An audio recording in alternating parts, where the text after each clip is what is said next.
Mirë mbrëma, mirë se jeni kthyer edhe një herë në kanalin tim. Jam Gjenaneli për ju që jeni për herë të parë këtu. Sot do flasim edhe një herë për disa tre teknika për më saktë për të krijuar një rrugë të re neurologjike. Nuk e keni idenë se sa e rëndësishme është të fillosh të mendosh ndryshe. Të janë shtruar të gjitha rrugët, por asnjëra prej tyre nuk të çon në destinacion. Çfarë do bëni? Do të mësoni të ecni në një rrugë të re, sepse të shkosh në destinacion është gjëja më e rëndësishme që mund t'ju duhet për momentin. Por si mund të ndryshoni dhe si të bëni këtë rrugë të re? Sepse kjo është një ndër gjërat më të vështira për të bërë. Është shumë kollaj të ecesh në rrugët që i kanë shtruar të tjerët për ju. Gjëra që ju kanë mësuar prindrit, mënyrën se si ju kanë mësuar qoftë edhe miqtë tuaj, se si të mendoni, se si të silleni, mënyrën se si ju e keni mësuar thjesht duke u përshtatur me kushtet ku keni qenë. Por në një moment të caktuar kushtet ndryshojnë, ose ju i ndryshoni ato, ose ato ndryshojnë për hir të rrethanave. Dhe një pjesë e mirë e gjërave që deri në një farë pike të kanë sjell shëndoshë mirë, nuk të funksionojnë më, ose nuk të vlejnë më. Pikërisht është ky momenti kur ti të duhet të krijosh një rrugë të re, një mënyrë të sjelluri, një mënyrë të menduari, një mënyrë të foluri. Por nëse situata nuk ka ndryshuar, ama thellë brenda nesh ne duam ta ndryshojmë atë, atëherë të vinë në ndihmë pikërisht këtë lloj teknikash. Mund të shikoni në kanal edhe për teknikat e tjera më përpara. Kemi një video që janë 3 dhe një video më përpara që janë 2 teknikat prezantuara. Mënyra se si mundet të shkoni pikërisht për ta ndryshuar duke marrë parasysh dëshirën tuaj të madhe, të jashtëzakonshme për të ndryshuar, dhe mënyra se si të shkoni tek ky ndryshim janë pikërisht në këto mënyra. Janë mënyra shumë të thjeshta. Madje për t'i bërë një rikujtes të vogël, është mënyra se si ju komandoni personin që shihni në reflektimin tuaj në pasqyrë, është mënyra se si ju ndryshoni mendimin tuaj të parë, sapo zgjoheni në mëngjes, nëse deri më sot thjesht e keni kaluar si u zgjova, duhet patjetër të bëhem me vrap shpejt gati, që tani e tutje. Mënyra se si ju mund të ndryshoni jetën është që momentin që zgjoheni, momentin që hapni sy, thoni faleminderit për këtë gjë, pavarësisht se ndoshta nuk e keni. Shkrimi, një fjali me cilën ju e shkruani 1.000.000 herë, thjesht shkruajini, nuk po them 1.000.000 herë në 1 sekond, 1.000.000 herë për gjatë ditës, për gjatë javëve, për gjatë muajit, derisa ta besoni tërësisht që kjo fjali që po shkruani ju përket ju, pra është prezantimi juaj. Rivendosja e energjisë sa herë kaloni në një derë, ju thjesht rivendosni energjinë tuaj, bëni sikur që nga ky moment kjo është energjia ime e re.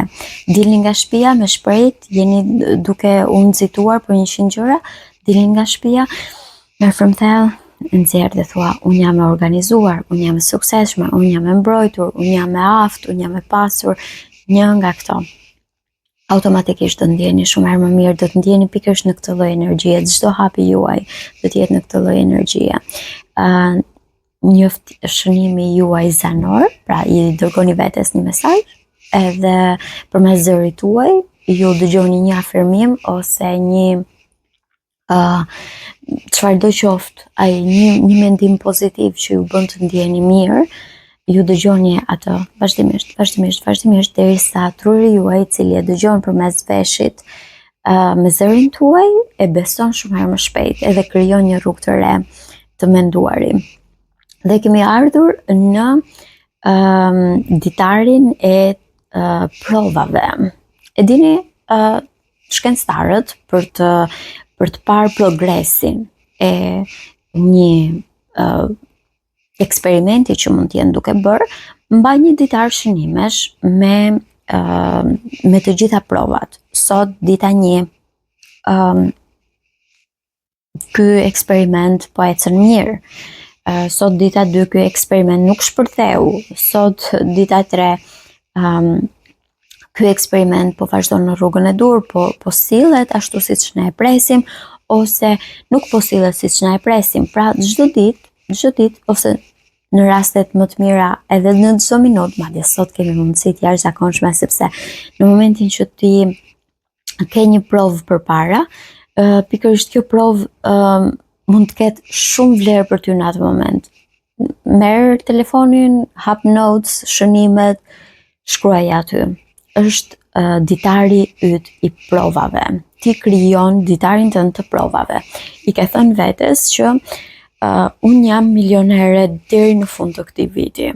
Dhe jemi në gusht, ti fillon me provat që tani gjeta 200 lek, është shtesë në xhepin tim, edhe ndihem shumë e fat. Kuleta ime ndihet shumë e bekuar nga kjo shtesë.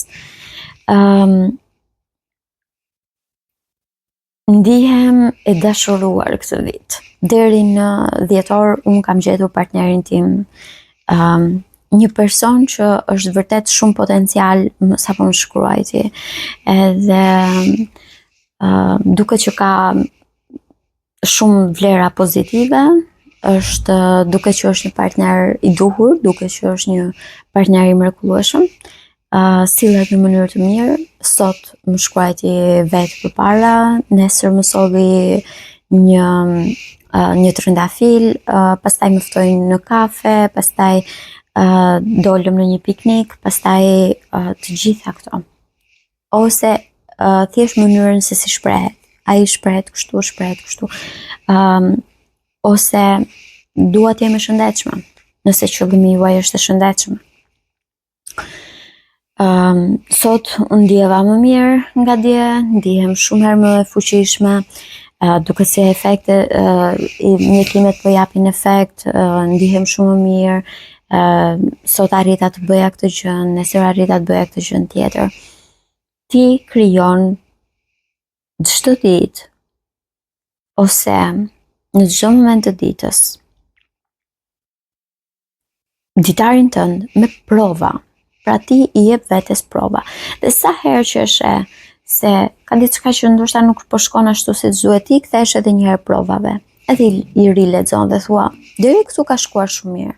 Çfarë ndodhi? Fillon të mban edhe një herë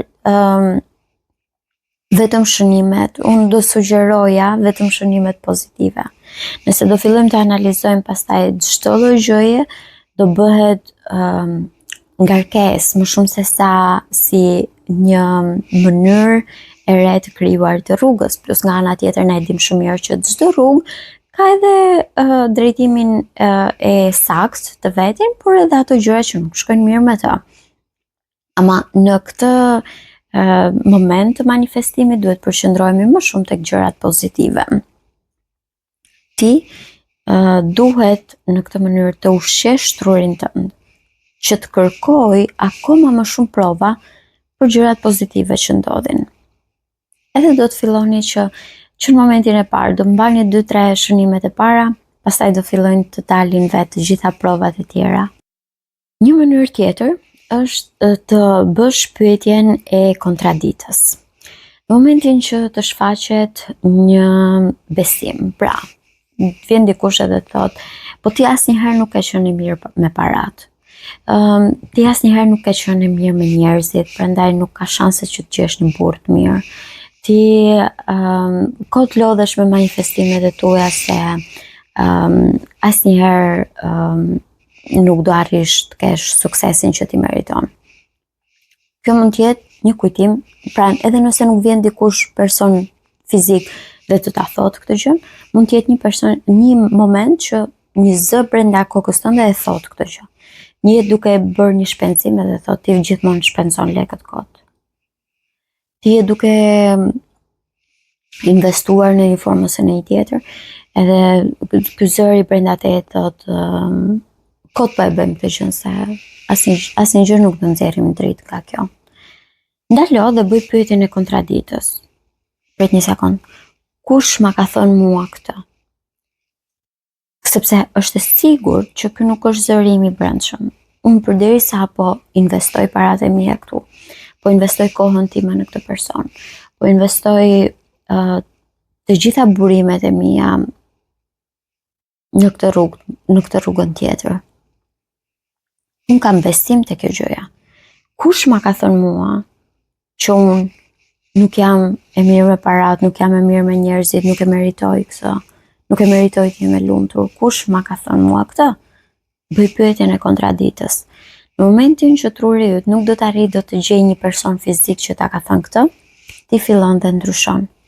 Automatikisht truri yt fillon krijon një rrugë të re, pa dyshime, sepse thot, ok, ne nuk kemi prova ku ta mbështesim këtë gjën. Pra praktikisht ti nuk ka asnjë provë ku ta mbështesësh faktin që ti nuk je mirë me para, ti nuk je mirë me njerëzit, ti nuk e meriton dashurinë, ti nuk e meriton lumturinë, nuk e ke një provë dhe automatikisht truri e fshin. Ose e konsideron të parëndësishëm dhe kryesisht këto lloj mendimesh nuk janë asnjëherë të tuat, sepse njerëzit nuk lindin asnjëherë me dyshime tek vetja. Dyshimet janë e vetmja gjë që krijohen gjatë rrugës. Njerëzit lindin me plot vetbesim. Imagjinojeni pak një fëmijë të vogël që thjesht e di që do dhe të shkojë të kap sobën. Dyshimet na lindin më vonë kur ti fillon herën e parë digjesh dhe herën e dytë ke frikë të shkosh edhe afër sepse nuk e di a është e ndezur apo s'është e ndezur derisa të ndjesh atë ngrohtësinë për ta kuptuar që po është e ndezur ose ta shohësh që është e ftohtë, domethënë të mos ndjesh asnjë lloj ngrohtësie dhe thua po, është e ftohtë dhe tani mund ta prek. Të gjitha dyshimet të lindin më vonë. Fëmijët lindin pa asnjë lloj dyshimi.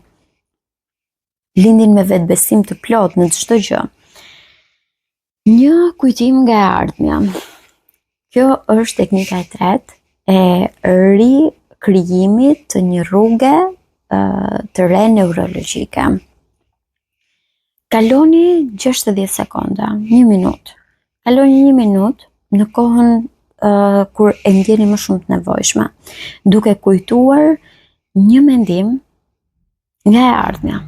Është diçka që nuk ka ndodhur. E di, mund të duket pak si lojë fjalësh. Është diçka që nuk ka ndodhur. Por përpiqu në atë minutë ti japësh të gjitha të ndjesinë, sikur çdo gjë ndodhi dhe ndodhi në mënyrë më të mrekullueshme. Unë e bëj këtë për shembull me mikeshën time. Mikesha ime është në pritje të një fëmije. Dhe duke qenë se ka për momentin një shtatzani shumë delikate, unë her pas here nuk i kam thënë askujt, nuk ja kam thënë as asaj, por unë her pas here ndaloj dhe për 1 minutë e imagjinoj sikur mikesha ime është me bebushën e saj në krah dhe po na pret, ndërsa unë bashkë me një tjetër mikesh shkojmë edhe e takojmë. Edhe duke që është kaq e lumtur, duke që është kaq mirë, duke që është kaq e shëndetshme, edhe ne mundemi të mbajmë në krah bebushën e saj dhe është një ndjesi e jashtëzakonshme. Kjo nuk ka ndodhur akoma, por unë e imagjinoj sikur ka ndodhur tashmë. Dhe them, Zot faleminderit, ja kaluam kaq mirë sot në këtë kafe, në këtë takim që patëm me mikeshën tonë dhe bebushja e saj duket që është kaq e shëndetshme dhe ndjem kaq më fat. Edhe sepse zakonisht në momentin kur shkoj e takoj, kemi takuar edhe herë tjetër, nga që nuk e ka të mundur që të lëviz, për shkak vërtet të delikatesës që ka në këtë shtatzani. Kur e kemi takuar, jemi larguar dhe kemi thënë, wow, bashkë me këtë mikeshën time tjetër, kemi thënë, wow, sa mirë bëm që vajtëm e takuam. Edhe jam e sigurt që e njëjta gjë, domethënë të njëjtën gjë do themi edhe kur ta takojmë me bebushin e saj. Dhe në kujtesën time e krijoj sikur kjo gjëja ka ndodhur. Dhe jemi larguar tashmë dhe kam thënë, wow, sa mirë bëm që shkuam e takuam. Wow, sa mirë që është kaq e shëndetshme dhe është kaq mirë dhe ja doli sepse e kishte vërtet vështirë dikur më përpara, por tani çdo gjë është ka mbaruar në mënyrë të mrekullueshme. Duke qenë se koha është thjesht nocion, pra nuk ekziston në të vërtetë. Është bërë me orën, me tiktaket, me sekondat, me çdo gjë tjetër. Është krijuar vetëm që të na ndihmojë ne, trurin ton, për ta kuptuar më mirë rrjedhën e eventeve, ose jo për të kuptuar më mirë, por thjesht për t'i dhënë një lloj shpjegimi.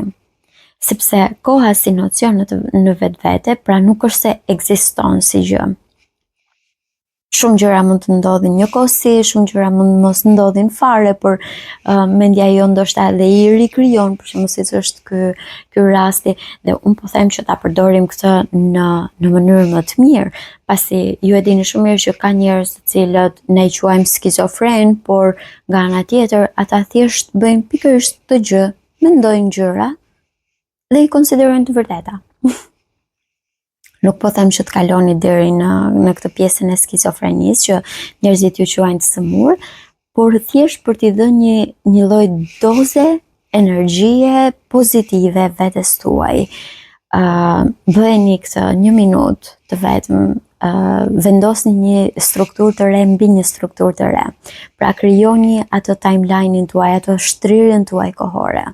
Në mendjen tuaj kjo gjëja ka ndodhur dhe është për mrekulli.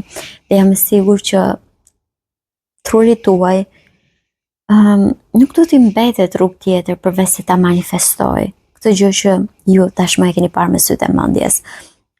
Më pëlqen shumë, madje më përpara më dukej shumë e çuditshme kur lexoja dhe thoshte Naim Frashëri ka parë me sytë e mendjes se si në Shqipëri do të kishte dje me vajza të reja me libra në duar që do të hynin e do dilin nga universitetet. Edhe ne shohim këtë, ky është realiteti ynë. Dhe thjesht them sa avangard kanë qenë këta njerëz, sa përveç se e kanë parë vërtet me sytë e mendjes që të ndodh një lloj realiteti, nuk kanë pasur frikë as ta thonë, as ta shprehin. Edhe ndërsa ne sot jemi bërë kaq paragjykues, kaq të friksuar për të thënë ato gjëra që ne thellësisht i mendojmë. Dhe sot më duket kaq e bukur fakti që ai ndoshta nuk ka jetuar që ta shoh manifestuar atë gjën, por sepse vërtet imagjinata e tij ka qenë shumë avangarde, ka qenë shumë kohë më përpara. Unë po them që ju të imagjinoni për 1 minutë diçka që mund të ndodhë në pak muaj, e kupton? Ndërsa ai ka arritur që me imagjinatën e tij të shoh në dekada të tëra dhe imagjinoni pak, nuk ka pasur as frikë që ta thotë atë gjën. E ka ditur sepse e ka parë me sytë e mendjes. Dhe dua që edhe ju të bëni të njëjtën gjë. Të shihni me sytë e mendjes. Ashtu siç Naim Frashëri ka parë me sytë e mendjes Shqipërinë me universitete dhe me djem e vajza, jo vetëm djem, sepse ne dim se sa patriarke është shoqëria jonë, por djem e vajza që hyjnë e dalin nga universitetet me libra në duar. Bëjeni edhe ju, shihni me sytë e mendjes dëshirën tuaj të plotësuar.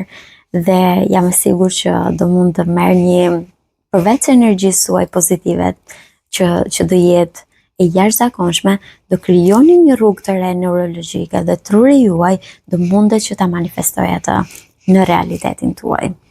Shpresoj që t'ju ka ndihmuar sadopak të gjitha këto teknika. Unë bëra një përsëritje në fillim, por më të zgjeruara dhe me shembujt e mi, të cilët janë modest, mund t'i gjeni edhe në kanal. Do të shihemi sërish në një video tjetër. Faleminderit që ishit këtu.